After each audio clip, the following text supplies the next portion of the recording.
Morning, good day, and good evening. Thank you everyone for joining us at this African Investment Immigration Virtual Expo. I'm delighted to have such an extreme panelist in regards to our session. Our session is why wealthy Africans are shopping for second citizenship. On our panel today, we have Linda Choi, who's actually the head of online sales for BusinessDay. As well, we have Daniel Anazia, the journalist for The Guardian. And of course, we have our CEO, Idowu Olumide, who's the CEO for Brandleys International. Before we start, I just want the panelists to kindly introduce themselves to our audience. Linda, would you kindly introduce yourself? Okay, so good day, everyone. My name is Linda Ochugbua. I work as the head of sales or digital sales manager for BusinessDay, the #1 business newspaper in Nigeria and in West Africa. We've been around for over 19 years now, going to 20. We specialize in providing people with business news and information just to help them make better decisions across their business. I have worked here for over 8 years now, serving in different capacities from print to online. And then our goal now is to make sure we bring digital subscription to everyone across Africa, providing them with some news that they can use to make them positive decisions in their business. That's what we basically do. Excellent, Linda. Sounds like you're part of the furniture at BusinessDay. Daniel, would you kindly introduce yourself? My name is Daniel Anazia, and I am a journalist with the Guardian newspaper. I am a correspondent with the Guardian. The Guardian is known as the flagship of all Nigerian newspaper in Nigeria. And our motto says, conscience nurtured by truth. We believe that we try to prick the conscience of our readers while nurturing them with truth. The Guardian has existed for 37 years. As a matter of fact, we celebrated our 37 years of existence 2 weeks ago. That the Guardian has been on the table of the table of every Nigerian newspaper reader across the country. And part of our focus now is to make sure that we serve our readers with good stories, investigative reporting, on-the-spot news, so that people can be abreast with what is happening, not just in Nigeria, but across the African continent and the world. That is why we have our foreign guests, so that we can also let Nigerians know what goes on around the world, and then at their fingertips. Excellent. So we have two representatives from some major media moguls from the African market, which is fantastic. Idowu, would you kindly like to introduce yourself to our audience, please? Yeah, thank you, Sam, for putting all this together. I really appreciate it. My name is Idowu Olumide. I'm an EB5 consultant, an immigration advisor. I've been in immigration for the past 10 years, and we are based there in Lagos. We are here to offer services, and I'm happy to be part of this discussion. Thank you. Excellent. So we understand you have a really high readership with a number of your media platforms. What impact has COVID-19 is having with your wealthy, high net worth individual readers, and what trends are you seeing with your readers? I guess we can start off with Linda first and then move on to Dan. Okay, thank you very much for the question. So we have seen that a lot has changed in the past, let's say 4 months since we had the whole issue with COVID-19 in March. We found out that more people are eager to find information and news like every second. So, before people want to check the news daily, but with the whole crisis with the COVID-19 and the pandemic, you see that people are constantly on their phone and searching for information per second. So you find out that you have more people on their mobile phones than ever before. Before, we used to have more people log into the website from their laptops, from their desktops at work. But with the whole crisis and people working from home, we've seen like a surge from mobile of almost 80%, which means that more people are searching for information from their phones. They want it quickly, they want it faster, they want it more accurate, and then they're seeking for content that is really valid with what is happening. Now, in regards to the high network individuals that we have, which is also business owners, you find out that people are scared and extremely worried at how the whole COVID pandemic is going to affect their business. So besides seeing the fact that there's a crisis and the number is going up and businesses have been shut down, churches, schools, everyone is trying to find out, how is this going to affect my business? Is this going to be positive and negative? And we've seen that it has affected different companies in different ways. Now, looking at it, you've seen for some people, they've seen a surge in businesses. So you're looking at the guys who make sanitizers, who make medical equipment. This is their best season ever. And then you look at the guys who provide services like events, like which we also play with in that space, and things have had to change so drastically.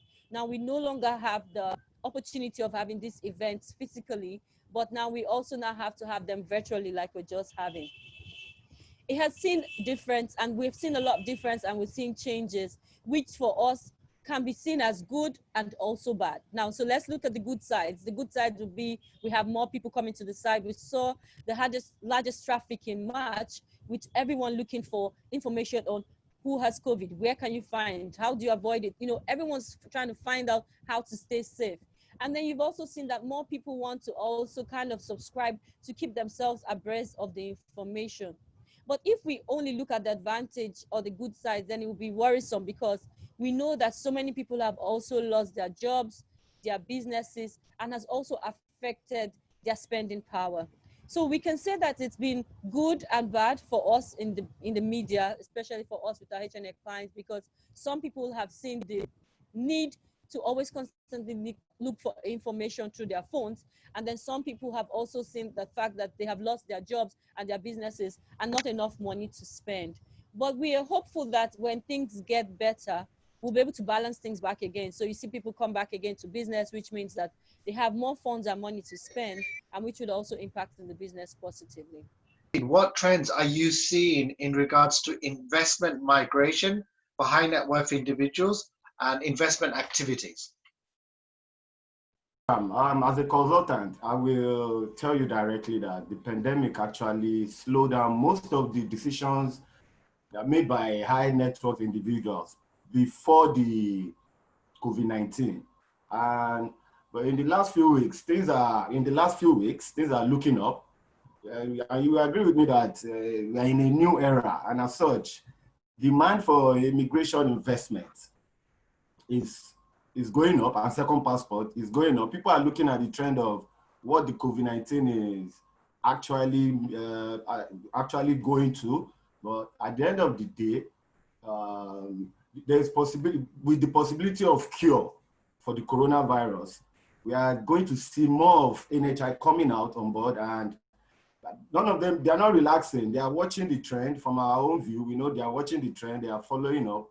And the truth of it is, they've not backed down. Everybody is still active, and the more we enter into before the new year, there will be more activities based on migration and second passports. Thank you very much. Okay, so going to my next question. We see a big surge of number of international companies that want to enter into the African market, as it's home to 8 of the 15 fastest growing economies. What advice would you give to foreign nationals in terms of marketing spend and budget allocation to target high net worth individuals? And I want to say that Nigeria is that big market for foreign investors to come in.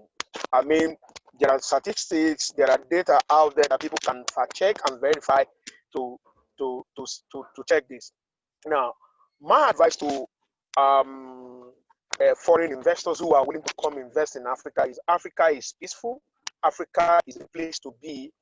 Good people, good cuisine, and good climate for them to come in.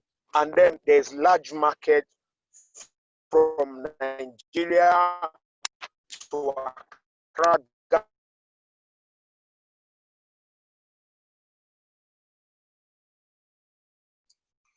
Okay, thank you, Daniel. Now the question goes to Linda. Thank you very much. Linda, your mic is on. Okay. Okay. Thank you very much for the question, Sam. I think the major thing we have in Nigeria and in Africa is our number. And we have a very high number that below 40, which means that we have a very young populace in the country and also high spending power. I would strongly believe and say that Nigeria is a very good market for foreign investors to come into. And if they're going to have a good budget, for instance, a good amount to spend to be able to get to the high net worth individuals and people that they need will be about $100,000 to $200,000, which will give you a perfect online digital marketing to be able to get these people that you need. So if you want to advertise through the right platforms and the right media houses, for you to be able to get these people, if you have the kind of budget, you should be able to reach the good number that you need and you'll be doing well. Nigeria is a very profitable market. We're doing great in terms of numbers. And I'm sure also within the next few years, we'll have more people with a higher purchasing power, which would also mean more revenue and profit for these foreign companies that come into Nigeria. Thank you. Thank you, Linda. So we understand if the budget's spent wisely, then they should be spending it with BusinessDay and The Guardian in order to make sure they get their target audience. Thank you for pointing that out, Sam. Thank you. Good, good. Okay. Like many other emerging markets, Africans, I guess Nigerians, Ghanaians, South Africans, they want to give their children access to the best education worldwide. I was supposed to talk on the number of international markets because yes, sorry, yes, because of that. Yes, okay.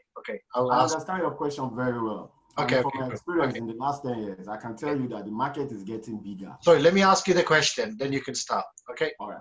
Okay. So Idowu, would you kindly answer that question, please? All right. Thank you very much, Sam. I understand the question very well. And from my experience in the last 10 years, I can tell you that the market is getting bigger. And the best way for foreign national in terms of marketing and budget is, there's no two ways about it. It's for them to have a local partner, a local consultant. These consultants and professionals are the best. Okay, like all these media people, like we have, they are local consultants. If they make use of them, it makes their budget reasonable and they get the right targets. Because at the end of the day, without the local agents or consultants, there are still some teething problems that they might have. I'm talking from experience. I've been doing stuff for all these, all the EB5 and the rest. We've been doing for them. So it's for them to actually look for local consultants like us and like my very good journalists there, and the partner, and so that they can tell them the right way to follow, and that causes their budgets and they get their targets just on point. No, I completely agree with you, because a lot of people can come with a lot of budgeting to market into a certain region. However, if they don't have local expertise, they're actually wasting budget. So Exactly. Sometimes even when they actually use the right resources, like we do, we connect with people locally in order to make sure we get the right audience. Whereas you could have a big budget, but it's a lot of wastage. You want to make sure that budget is used efficiently and in a smart way.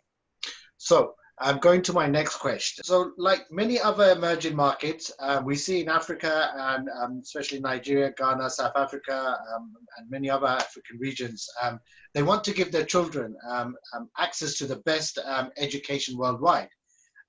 What countries do you think they prefer, and why is that? So we used to see a trend where it was the UK and US a few years back, but this trend is changing. So for myself, as a 2009, 2010, I was opportune to do my master's MSc management, University of Surrey in London. And then most people wanted to go to either London or the US. But now we've seen a bit of change, and we're now having more people switch to going to Canada, and the number is really increasing. Like, so many people want to go to Canada. It's safer, it's better, you know, health facilities, education wise. So there's been a bit of twist, and I think the trend is shifting now from the UK and US to more people wanting to go to Canada. In Canada. But this is what I keep on saying to a lot of international companies. You know, there are other great institutions throughout Europe, from Cyprus, Malta, Portugal, Australia, and New Zealand.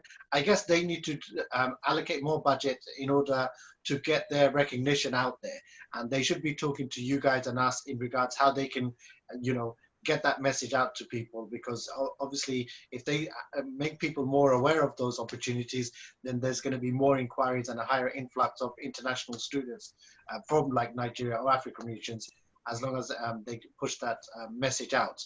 I guess, Idowu, this is where you come across, you know, children study overseas and get a taste of the society. Eventually, once they've graduated or they've completed their education, sometimes they have to leave the country because of the visa restrictions. What can be done to eliminate this, and how does your organization help on such matters? Thank you very much. Interesting question. Most of the advice we give clients is that it's better if you have kids, you want them to have quality education, and you don't want to pay exorbitant fees for each kid. You go into what you call immigration by investment. That's the second citizenship. Through the second citizenship, your children can have tuition fee. They can have in-state tuition fee. That reduces the numbers of the amount you are paying for your children, and that gives them job security just after they graduated from the school. Instead of using visa, which automatically expires after your numbers of years, we encourage our clients to take the advantage of second citizenship. And most of the second citizenship is based on the fact that some of them work with the people that we point out to them, as in they get their capital back. Which, like I don't want to mention it now, like some, when you get your citizenship, you get your capital back. It's a win-win situation. So this eliminates the problem of their children after paying so much, 50,000, 70,000 for school fees. Then after they must have concluded their program, the country tells them to leave. It's not the case when the parents have second citizenship. That gives the children leverage of paying in-state tuition fee, just like a normal citizen of the same country they've gone to. So that's our advice, and it's still the best. And when you work with the right people, you get your capital back. There are instances of people that have gotten their capital back. No, thank you, Idowu. Just to summarize, we understand a lot of high net worth individuals were going to spend a lot of money on their kids' education anyway. And if they go through the normal route, they would have allocated or spent a lot of money. But if they actually went in through this, potentially this residency or citizenship route, they're eligible to get much reduced fee, or in some cases, free education. So they would have done that anyway. They're getting the added value of the second citizenship. Exactly. So if they have the funds now, then it makes sense for them to do it now, which actually eliminates any of the problems after they finish their education. So exactly. It's really important we echo this and become a good ambassador in educating them and how they can do this now rather than what they would have done anyway. Yeah. Exactly. Okay. So my next question is, we know Africans are restricted with a number of movements because of visa-free travel. There's countries like UK, Canada, US, certain countries in Europe. We know there's a huge restrictions, and one of the biggest concerns that a lot of Africans have is once they make an application, they get a denial, and it comes up on the system. You know, this causes a number of concerns. And we see that being a number of major concern for a lot of Africans when they make an application to travel overseas, because it all comes down to this system that they have. If they were given the opportunity for visa-free movement, what do you think this would mean for them, for their family, as well as for their businesses? This is a question for all panelists. Okay, I think, can I go first? Sam? Hello, Sam. Go ahead, go ahead. Go ahead, you have the best internet. Go. Okay, now, it means a whole lot for people, particularly in Nigeria, with the state of the country now, the state of the economy, the state of the leadership. Everybody wants to check out of the country for a better life. So if they want to, now that some countries of choice, Canada, US, UK, they've blacklisted Nigeria. Now, a lot of young people, they don't want to go to Canada. Some people are going to Denmark, some to Finland. Perhaps we don't know about this. I have a couple of friends who are in Finland. They prefer Finland. Okay, why don't you go to America? They said, no, I don't prefer Finland. When I finish from Finland, I can move to the US. Now, for them, it's a big thing for them. If they want to go, just for them to leave the shores of Nigeria and they are somewhere they are better off. So it's a big deal for them. It's a good deal for them to go to any country of the choice so long. The exchange, because what they look at is the exchange rate now that is valuable for them. So if I make $1,000, maybe wherever I am, and I come back to Nigeria, a dollar exchange for almost 460 naira or even more than. Now, so when you exchange 1,000 naira to 460 naira, you know what that means for someone back in Nigeria. So it's a big deal. Thank you, Dan. Linda, if you can kindly answer the question. Okay, so thank you so much, Sam. In terms of business, as you've asked, it's going to be a very big, like a positive thing for businesses to have access to travel without the ban. Now, looking at scale, it means that more businesses will be able to scale up, which means that they can have access to foreign markets, which is really key, which means that you're going to be taking your business beyond just the local market to a global market. That will be a huge impact in terms of business. Now, it means that you're going to have access to foreign funds, which means you're going to have partnerships, investors, and another totally different market from what you already have. So for instance, if you had only 1 million customers in Nigeria, having a free travel ban, like having a travel access to other countries, means that you could probably have 10 to 100 million customers globally. You can imagine what that's going to be on the revenue side, on the profit side, and also to the local side, where we mean bringing funds from outside to this market. One other thing that I know that's also going to be like a very positive side for businesses is the fact that they could also have access to new ways of production, which means new ways of doing things, better access to market, and also for me, helps them to reduce their risk. So when we talk about risk here, we're talking about the fact that you're no longer just bound to a very small, limited local market. It means that you can also access funds from a global market, which means you will not die, which means that whether the market locally buys or not, as long as you still have businesses in other countries across and funds are coming in, you will remain profitable and constantly remain scalable. It's going to be a very, very huge positive impact if businesses are allowed to travel freely. No, fantastic, Linda. I completely agree. There shouldn't be any barriers in regards to global trade.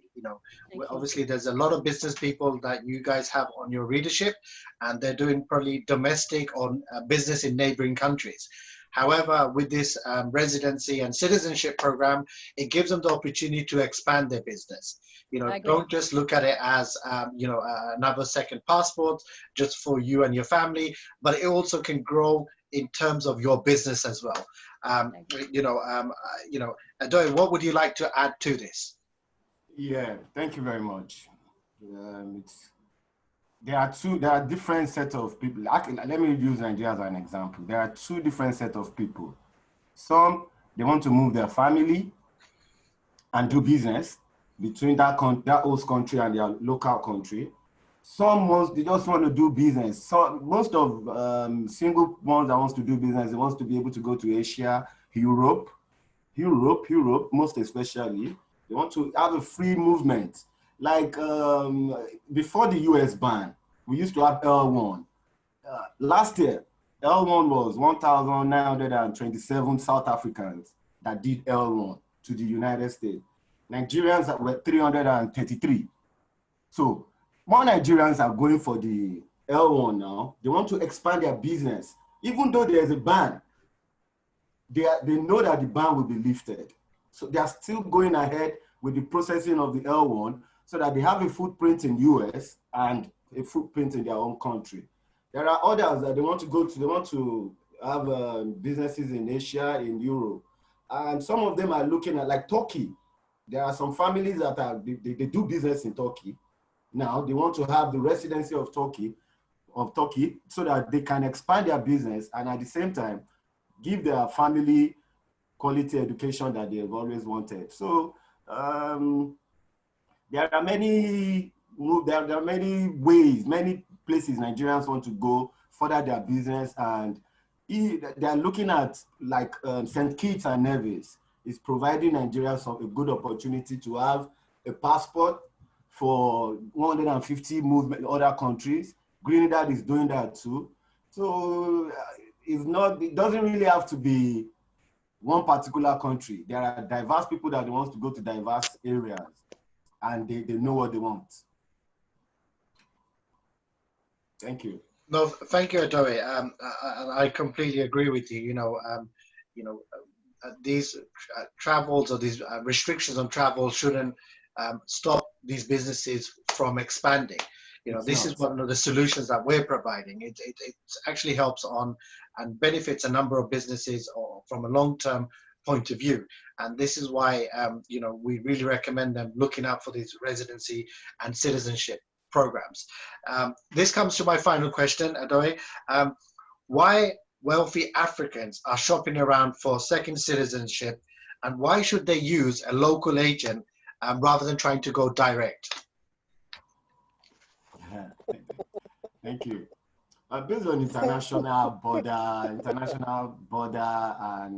border restriction and movement of persons, most of African country passports are at disadvantage of free movement. So free movement to other countries. So hence, one of the reasons wealthy Africans shop for second citizenship or passport is because they also want to have access. So like what I've said earlier, they want to have access to other countries of their choice and expand their businesses. Most of them do second citizenship so that mostly for their spouse and children. Like in EB5, all the men that did EB5, they did for their spouses and children. They still maintain their local businesses, and they just want their family to move. So that is one of the reasons. Give them good quality education, good life, and job security. And when it comes to why should they use a local agent than trying to go direct? This has been a discussion between you and I and others. Especially my people, they don't understand that there are some benefits when you go through the local agent that knows all the intricacies. It's not just for you to have second passport or second citizenship. There are other things that are interwoven pre and post. When you have your citizenship, there are other things that you might not even know that you need to do. These agents have been around. They know what is going on. They've used people as an example. Something that happened to somebody, they have it in their mind. They tell you so that you avoid it. So for us, it's very, very important that they realize that immigration by investment is not something you will just bump into because you have the money. Many people have lost money through this angle too. They've entered 419 scammers. We know the Anthony Ramirez, the other American that came to Nigeria to collect money from Nigerians on EB5. The guy is the case is still in court here in Ikoyi court. So for our high network individuals, for them not to lose money and understand what they are going into, we want to encourage them to look for local consultants or local immigration agents that they can talk to, let them share experiences, and they take it from there. Some of them, they go directly because they feel they're smarter. Some, they don't want to pay. Yeah, they have the money, but they feel, why should I pay you when I can go directly? It's not about the money. We have instances that people have lost money after bringing down 500,000, even going through the right source. They went directly and they lost money. So it's sad, but we would like to encourage them that they should look for local agents, not necessarily us. They look for local agents and engage them before taking immigration by investment. It's a serious business. And they need to take it serious and stop cutting corners. Thank you, Sam. No, I completely agree. I always recommend, they should be using local experts when they have a good track record. They want to be speaking with people that are knowledgeable, that are experienced, that actually can make sure their applications are very, very, very successful. Because one of the biggest concerns for a lot of people is denials. And sometimes, the local expertise you have in regards to the funds or the source of funds, it's much at a higher, you're much knowledgeable in getting that information, which will make sure, it gets accepted. That's why I always advise people to use local people as long as on the basis that they have a good track record and they're very knowledgeable. And that's a very important factor. I guess that is it. So we are seeing a big interest from Africa, and a number of applications have come in regards from Africa in regards to residency and citizenship. Now my question to Linda and Dan: why are we not seeing more articles on immigration in a number of your papers? Surely you see the huge potential and opportunities. Can we encourage you guys to have more meetings with your management to talk about immigration and get expert immigration advice from people like Sam Hussain from BLS, or other people that have good expertise?